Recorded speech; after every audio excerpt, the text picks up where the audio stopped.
Music fans will be interested to learn that in order to visit some venues in the Twin Cities, you'll need either show proof of vaccination or a negative COVID test.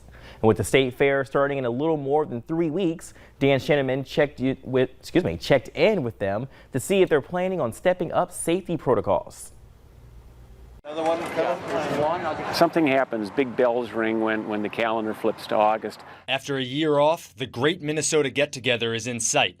Jerry Hammer, the State Fair's general manager, is also keeping an eye on something else. We're in close contact with the State Health Department and whatever the latest CDC guidelines are, so they're always a big part of whatever we do in terms of planning. As of now, masks will not be required, even indoors.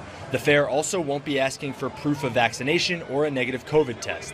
But everything right now is still on the table. The fair's wait-and-see approach is being shared by the mayors of Minneapolis and St. Paul.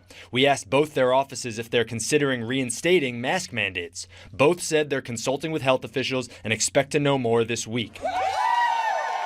First Avenue and its concert venues have taken more definitive action. You do now have to have either proof of vaccination, so your full series of vaccination 14 days out from the event that you're coming to, or if you don't have your vaccination, you can do a negative COVID test within 72 hours of the event that you're attending. People will need to show that proof at the door like it was their ticket or ID.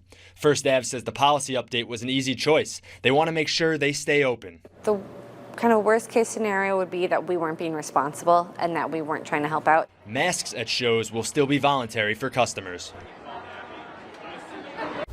Another COVID protocol update today. The University of Minnesota will require masks indoors for everyone, vaccinated or not.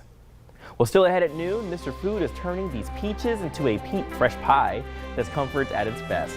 And with this pie, it's so good you'll never want to make another dessert.